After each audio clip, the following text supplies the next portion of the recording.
ونحن على ذلك من الشاهدين والشاكرين والحمد لله رب العالمين درود إبراهيم قل اللهم صل على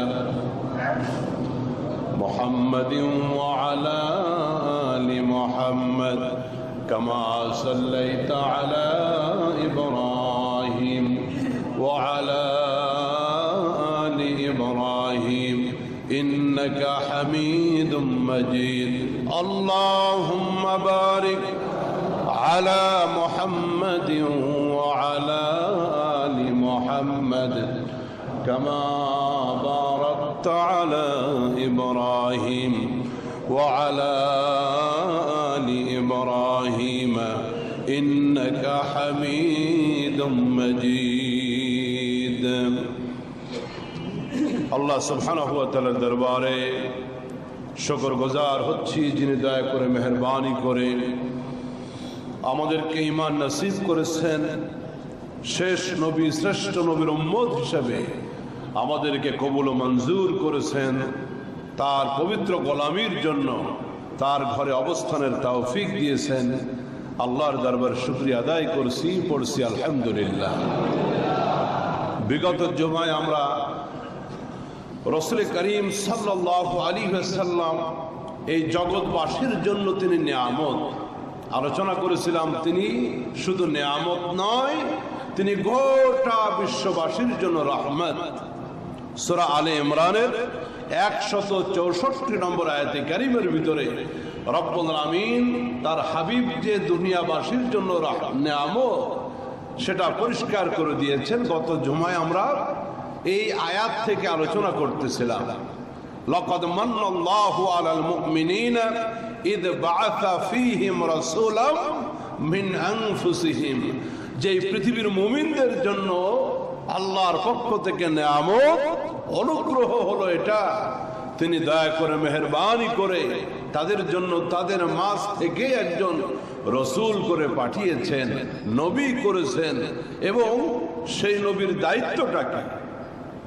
নবী আমাদের জন্য নিয়ামত। নবী এই পৃথিবীতে আসলেন, কি দায়িত্ব নিয়ে আসলেন? তার রিসালাতের দায়িত্ব, তার নবুয়তের দায়িত্ব কি? রব্বে করিম চারটি মৌলিক দায়িত্বের কথা উল্লেখ করেছেন। নবী এবং রাসূলদের মৌলিক দায়িত্ব হলো চারটা। ভাই কয়টা? চারটা। এই চারটি মূল দায়িত্ব, রিসালাতের মিশন, এই চারটি। সেই চারটি কি?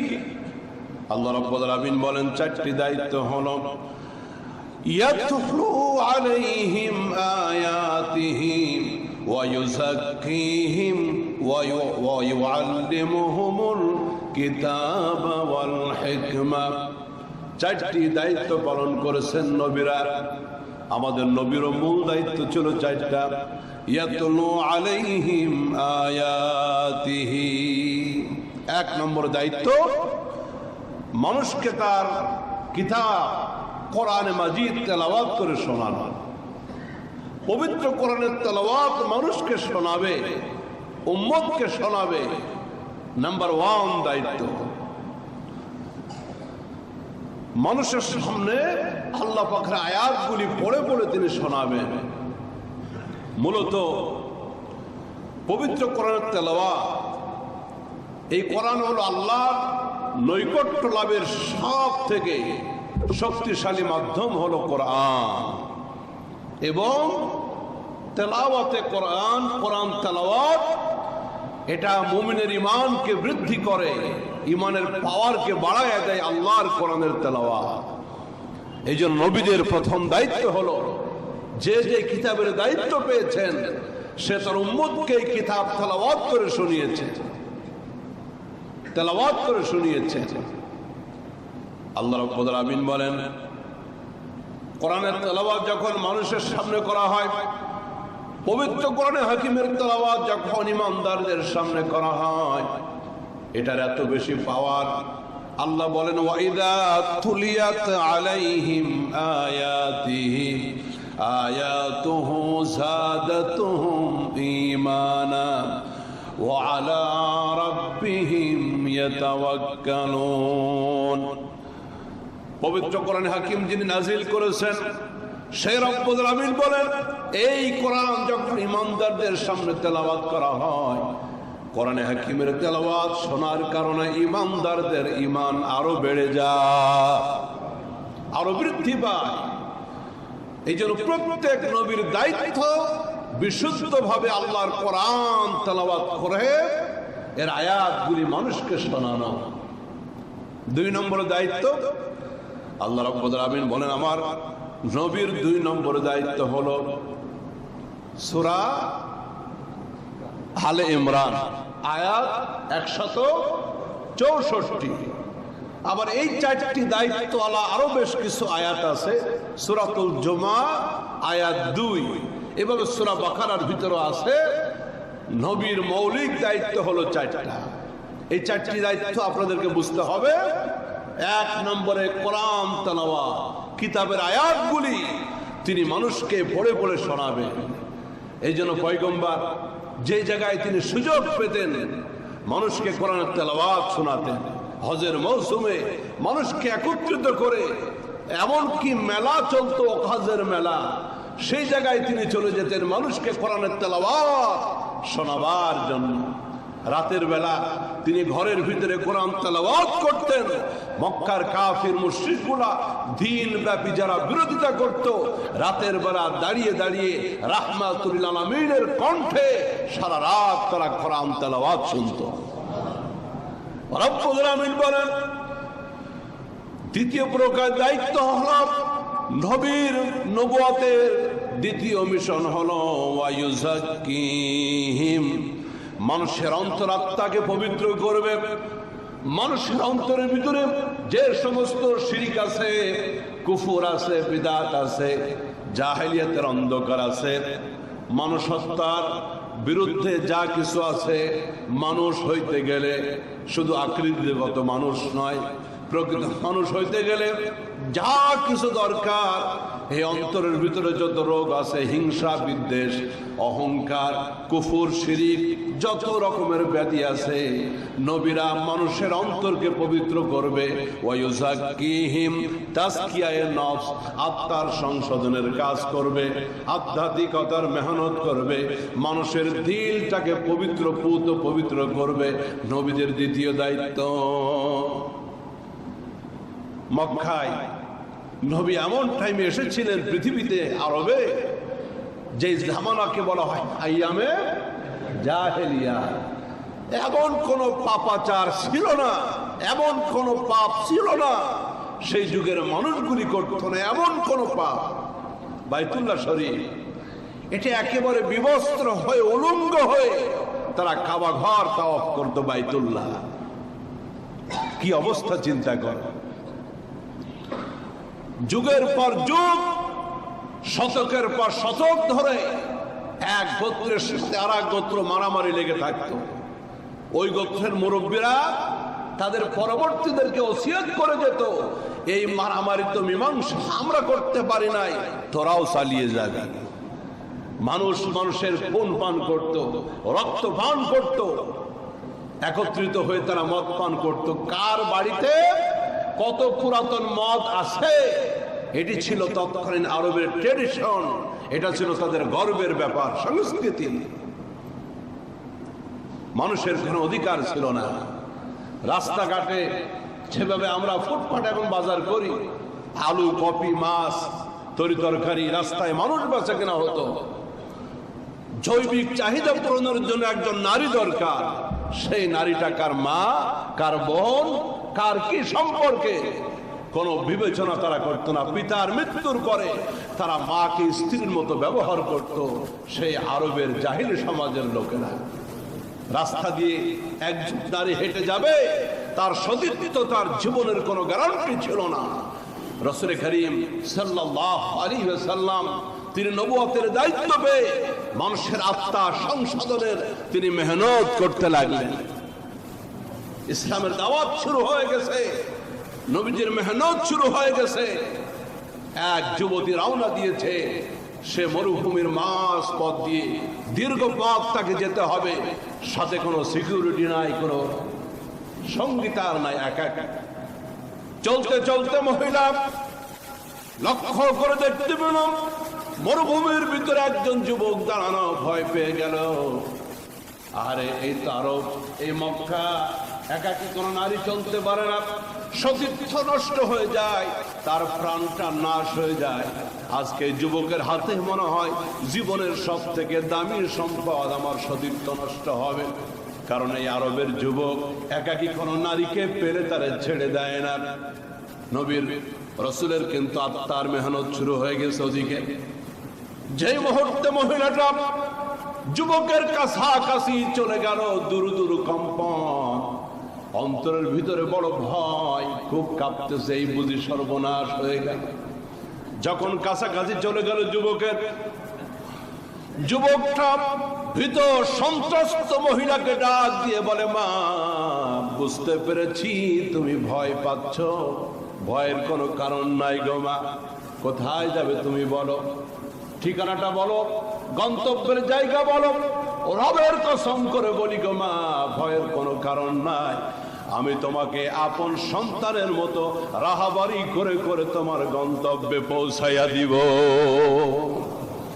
মরুভূমির তপ্ত বালুর ভিতরে চোখের পানি পড়ল, কাঁদতে লাগলো ডুকরে মহিলা। বাবারে, এই আরবের কোন যুবক একা কোন নারীকে পেলে ছেড়ে দেয় না।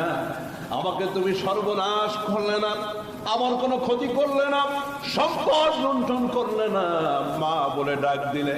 বাবারে, আমি জানতে চাই, এমন সৌভাগ্যবান মাকে তোমার মতো সন্তান জন্ম দিয়েছে, আমাকে বলো কোন সৌভাগ্যবান মা সে? আমার কোনো ক্ষতি করলে না, টাকা পয়সা সম্পদ লুণ্ঠন করলে না। যুবক বলছে, বাপ, চরিত্র আবার নষ্ট ছিল, জিন্দগিতে বহু মানুষের সম্পদ লুণ্ঠন করেছি, জীবনে বহু নারীর সতীত্ব নষ্ট করেছি, কিন্তু এখন থেকে মৃত্যু পর্যন্ত আমার দ্বারা কোন মানুষের সম্পদ নষ্ট হবে না, কোন নারীর সতীত্ব নষ্ট হবে না। তার কারণ হলো আমি কালেমা পড়েছি, লা ইলাহা ইল্লাল্লাহু মুহাম্মাদুর রাসূলুল্লাহ। এই কালেমার মালা আমি গলায় পড়েছি গো মা। মাগো, আল্লাহ রসুলের হাতে হাত রেখে কালিমা পড়েছি। অন্তরের ভিতরে যত শিরক ছিল, অন্তরের ভিতরে যত কুফর ছিল, অন্তরের ভিতরে যত গায়রুল্লাহ ছিল, নবীর মেহনতের বিনিময়ে অন্তরের সমস্ত কলুষতা দূর হয়ে গেছে। আমি ইমানদার, দিলটা চকচকে ঝকঝকে হয়ে গেছে, আত্মা পরিশুদ্ধ হয়ে গেছে গো মা। আমার দ্বারা কোনো মাখলুকাতের কোনো খারাপ হবে না, কোনো ক্ষতি হবে না। নবীদের 2 নম্বর মেহনত হলো ওয়ায়ুযাক্কিহিম, তারা মানুষের অন্তরাত্মাকে পরিশুদ্ধ করবে। তাহলে 1 নম্বর হলো তার আল্লাহর নবীরা 1 নম্বর দায়িত্ব হলো পবিত্র কোরআনের আয়াতগুলি মানুষকে তেলাওয়াত করে শোনানো। 2 নম্বর দায়িত্ব ছিল মানুষের অন্তরাত্মাকে পরিশুদ্ধ করে দেওয়া। আর সে নবীদের 3 নম্বর দায়িত্ব কি? আল্লাহ রাব্বুল আলামিন বলেন, ওয়ায়ুযাক্কিহিম ওয়া ইউআল্লিমুহুমুল কিতাবা ওয়াল হিকমা। নবীদের 3য় দায়িত্ব, 3 নম্বর দায়িত্ব ছিল মানুষকে কিতাব শিক্ষা দিবে, পবিত্র কোরআনের ব্যাখ্যা বিশ্লেষণ, এর ভিতরে যত তথ্য আছে এগুলি মানুষকে খুলে খুলে বলবে। এই কোরআনের ব্যাখ্যা বিশ্লেষণ তাফসীর শোনাবে। এর ভিতরে যা কিছু আছে এই কিতাবের শিক্ষা মানুষকে দিবে। ওয়ায়ুআল্লিমুহুমুল কিতাব, আল্লাহর কিতাব শিক্ষা দিবে। নবীদের 4র্থ দায়িত্ব ওয়াল হিকমা, একেবারে প্রজ্ঞাপূর্ণ বিষয় হিকমত মানুষকে শিক্ষা দিবে। যেই হিকমতের দ্বারা সে দ্বীন বুঝতে পারবে, যেই হিকমতের দ্বারা আল্লাহকে চিনতে পারবে, যেই হিকমতের দ্বারা কঠিন পথ থেকে সহজ পথের দিশা পাবে। নবীদের চতুর্থ কাজ হলো হিকমত, প্রজ্ঞাপন্য বিষয় শিক্ষা দেওয়া। তাহলে নবীদের প্রধানত 4টা কাজ। নাম্বার 1, কিতাব থেকে তেলাওয়াত করে করে আল্লাহর আয়াতগুলি মানুষদেরকে শোনাবে। 2 নম্বর মিশন হলো মানুষের আত্মার পরিচর্যা করবে, আত্মার পরিশুদ্ধতার মেহনত করবে। 3 নম্বর দায়িত্ব হলো ওয়ায়ুআল্লিমুহুমুল কিতাব, কিতাবের শিক্ষা মানুষকে দিবে, কোরআনের ব্যাখ্যা বিশ্লেষণ মানুষকে দিবে। ওয়াল হিকমা, 4র্থ দায়িত্ব হলো মানুষকে প্রজ্ঞাপূর্ণ বিষয়গুলি নবীরা জানান দিবে, নবীরা শিক্ষা দিবে। আওয়াজ দিয়ে বলেন না দায়িত্ব মৌলিক কয়টা? আরো জোরে। 1 নম্বর তিলাওয়াতুল কোরআন। 2 নম্বর নফসের পরিশুদ্ধতা, আত্মার পরিশুদ্ধতা। 3 নম্বর কিতাবের জ্ঞান প্রদান। কিতাবের একটা হলো শুধু তেলাওয়াত করে শোনানো, আর একটা হলো অন্তরাত্মার পরিশুদ্ধকরণ, অর্থাৎ মানুষের ভিতরে তাজকিয়া করা, মানুষের আত্মাকে পরিশুদ্ধ করা। নাম্বার 3, 3য় নম্বরের দায়িত্ব ছিল পবিত্র কোরআনে কারিমের মৌলিক জ্ঞানগুলি মানুষকে বুঝিয়ে দেওয়া, এর ব্যাখ্যা বিশ্লেষণ তাফসীরগুলি মানুষকে শিখিয়ে দেওয়া। 4র্থ নম্বর দায়িত্ব ছিল ওয়াল হিকমা, মানুষকে হিকমত অর্থাৎ অত্যন্ত নিগুড় প্রজ্ঞাপূর্ণ জ্ঞান মানুষকে শেখানো, হিকমতের শিক্ষা দেওয়া। মুহতারাম হাজিরিন, এবার বলেন তো নবী পৃথিবীতে আছে এখনো? জীবিত আছে নাকি? আরো জোরে বলেন। যেই মুহূর্তে পবিত্র কোরআনে হাকিমের আয়াত নাযিল হয়ে গেল, আল ইয়াউমা আকমালতু লাকুম দীনাকুম ওয়া আতমামতু আলাইকুম নি'মাতি ওয়া রাদিতু লাকুমুল ইসলাম দীনান। যেই মুহূর্তে আয়াত নাযিল হয়ে গেছে, 1.6 লক্ষ সাহাবী আরাফার ময়দানে আল্লাহর পয়গম্বর উটের উপরে, নবীজি ঘরভক্ত হয়ে গেলেন, ঘেমে গেলেন। সাহাবায়ে কেরামের কাছে এই আয়াত আল্লাহ রাসূল পড়ে শোনালেন। দিন পরিপূর্ণ হয়ে গেছে, ইসলাম পরিপূর্ণ হয়ে গেছে। হযরত সিদ্দিক একবার কাঁদতেছেন, চোখের পানিতে বুক ভেসে যায়। সাহাবায়ে কেরাম সিদ্দিক আকবরকে বলে, আপনি কাঁদতেছেন কেন? এটা তো বড় খুশির ব্যাপার, সুসংবাদের ব্যাপার। আল্লাহ পাক ইসলামকে কমপ্লিট করে দিয়েছেন, পরিপূর্ণ করে দিয়েছেন, আপনি কাঁদেন কেন? আপনার চোখে পানি কেন? হযরত সিদ্দিক আকবর, আবু বকর সিদ্দিক, নবীর কলিজার টুকরা বন্ধু, ওই গারে হেরার সাথী হযরত সিদ্দিক আকবর বলে, সাহাবীরা রে, এই আয়াতের ব্যাখ্যা উদ্দেশ্য তোমরা কি বুঝতেছো না? আল্লাহ রাব্বুল আলামিন তার রাসূলকে যে জন্য পৃথিবীতে পাঠিয়েছিলেন, এই পৃথিবীতে যেই মিশন নিয়ে, যেই দায়িত্ব নিয়ে আল্লাহ রাব্বুল আলামিন তার হাবিবকে পাঠালেন, ওই দায়িত্ব কমপ্লিট হয়ে গেছে। তার মানে হলো এই আয়াতের ব্যাখ্যা বলে রাসূল পৃথিবীতে আর বেশি দিন থাকবে না, নবীজির ইন্তেকালের সময় হয়ে গেছে। এই আয়াত মেসেজ দিচ্ছে তিনি দুনিয়া থেকে বিদায় নিয়ে চলে যাবেন।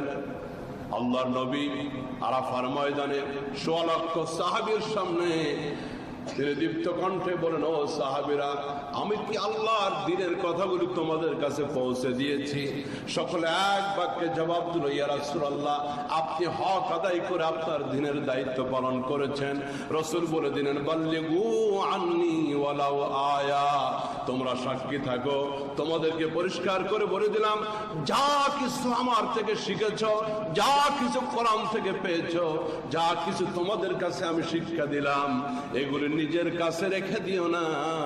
বাল্লিগু আন্নী ওয়ালাউ আয়া, এগুলি মানুষের কাছে প্রচার করে দাও, এই দিনের দাওয়াত তোমরা চতুর্দিকে ছড়াইয়া দাও। মোহতারাম ভাইরা আমার, তাহলে নবীরা পৃথিবীতে আসছেন, একে একে চলে গেছেন। যে নবী চলে গেছেন তার শরিয়াত খতম হয়ে গেছে। আগের নবীদের নিয়ম ছিল এটা, নবী নাই, নবুয়তের দায়িত্ব কেউ পালন করতে পারবে না। কিন্তু শুধুমাত্র সাইয়্যিদুল মুরসালিন, শেষ নবী, আখির নবী, পয়গম্বর, তিনি পৃথিবী থেকে চলে গেছেন, দায়িত্ব রয়ে গেছে। নবী নাই, কিন্তু নবুয়তের মিশন চলতে থাকবে, দায়িত্ব চলতে থাকবে। এখন এই দায়িত্ব পালন করবে কারা? চারটা দায়িত্ব কিন্তু: তেলাওয়াতুল কোরআন, আত্মার পরিশুদ্ধতা, এরপরে কিতাবের শিক্ষা, চতুর্থ নম্বর হলো বলে হিকমা, মানুষকে প্রজ্ঞা হিকমত শিক্ষা দেওয়া। তাহলে নবী নাই, দায়িত্ব আছে। নবুয়তের গাড়ির মেন ড্রাইভার আপনার নাই, তার প্রতিনিধিরা চালাবে এই গাড়িটা। রব্বে করিম রাসূলকে জানিয়ে দিলেন, পয়গম্বর, যেহেতু কিয়ামত পর্যন্ত আর কোন নতুন নবী আসবে না, নবুয়তের দাবি করবে বহু মিথ্যাবাদী, কিন্তু কিয়ামত পর্যন্ত নতুন কোন নবী আসবে না, কিন্তু নবুয়তের দায়িত্ব চলতে থাকবে। আপনি ঘোষণা করে দিন, ইন্নাল উলামা হুম ওয়ারাসাতুল আম্বিয়া। ও পৃথিবীর মানুষেরা, আমি নবী থাকবো না, কিন্তু আমার দিন চলতে থাকবে, দিনের দাওয়াত চলতে থাকবে, মিশন চলতে থাকবে।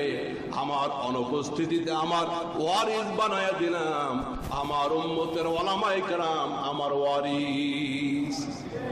উম্মতের ওলামায়ে কেরাম ওয়ারিস।